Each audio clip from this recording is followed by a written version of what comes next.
Hello, we're looking at the Applications and Constructions day of the Unit 7 Triangles Property Unit. Your homework tonight will be a test review packet because you will have a test in the next day or so. So, the first thing we want to look at are some applications of special right triangles. So this is going back to what we were talking about in the last class, which was the 45-45-90 triangle and the 30-60-90 triangle.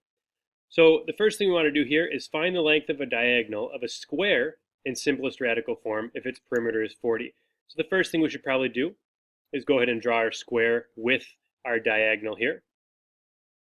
And then if its perimeter is 40, we know that all the sides are the same, so each of the sides is going to be of length 10. Because we're talking about special right triangles, we want to look at what kind of triangles are being made here. Well, we know that all angles of a square are 90 degrees, and because this bisects the angle, the diagonal, we know that each of the two angles there are going to be 45. So we're looking at a 45-45-90 right triangle. And if you think back to the side ratios of this, we can remember that one side was n and the other side was n, and these are the two legs. And then the hypotenuse is n square root of 2. So if our side lengths over here are 10, that means that the hypotenuse of that triangle is going to be 10 radical 2. So what I'd like you to do now is attempt number 2 on your own. So pause the video and give it a try. All right, so for number 2, it says if one side of an equilateral triangle is 12, find the length of an altitude in simplest radical form. And I didn't state this in the first one, but this in simplest radical form part in both of the problems means you can't just use the Pythagorean, well, you could use the Pythagorean theorem, but you would need to simplify it down and not find the decimal value. So we have our equilateral triangle with our altitude drawn, and we know that all of the sides are going to be 12 because it says right here, there are 12. The next thing you need to know is that the bottom pieces here are each going to be 6 because that splits it in half. The altitude splits it in half. And we need to know what kind of a triangle we're looking at. Well, all the angles of an equilateral triangle are going to be 60. And this top angle is bisected, so we know that one side of it will be 30. So we're dealing with a 30-60-90 right triangle.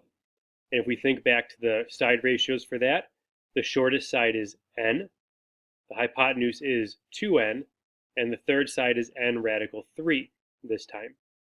So looking for our altitude here, well, if the short side is 6, that means that our altitude is going to be 6 radical 3. Again, pause the video and try number 3 on your own.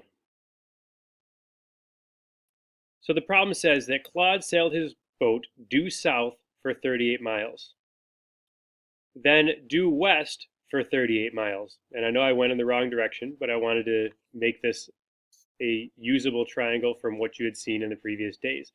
So exactly how far is Claude from where he began? They're asking for this side.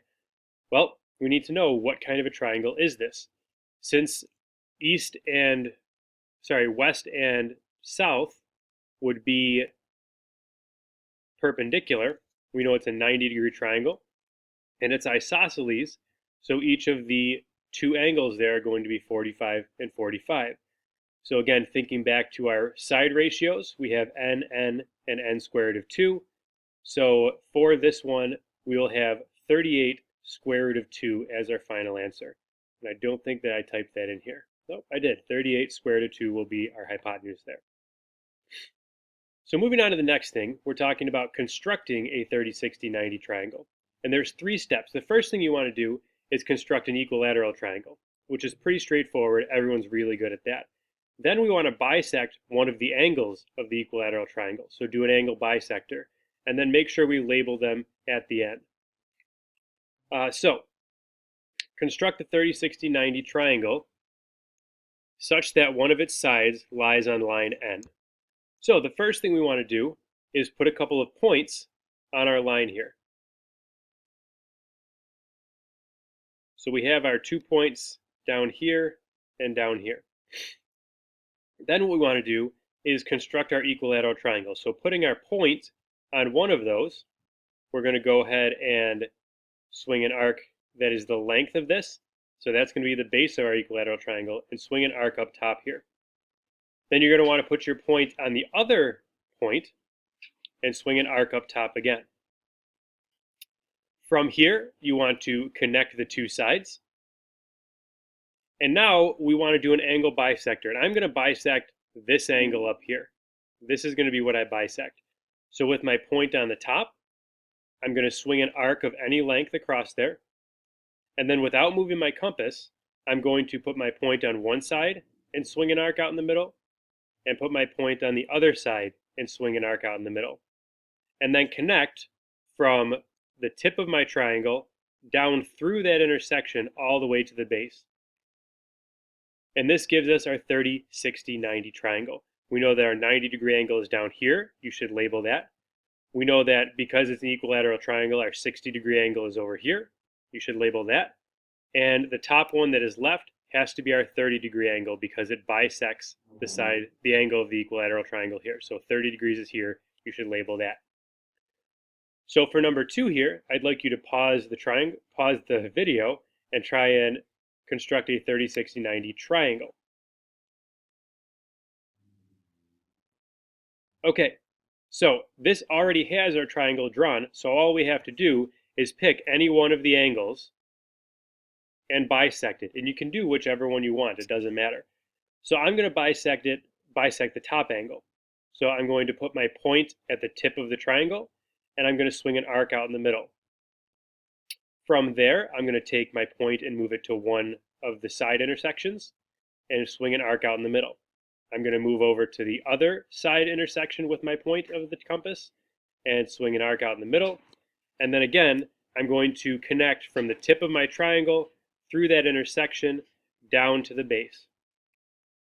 And I now have my 30, 60, 90 right triangle. And make sure you label the angles for this. You're going to do a little bit of practice in class now. And then again, your homework will be the Unit 7 review worksheet in preparation for your test. So have a spectacular day, and I will see you later.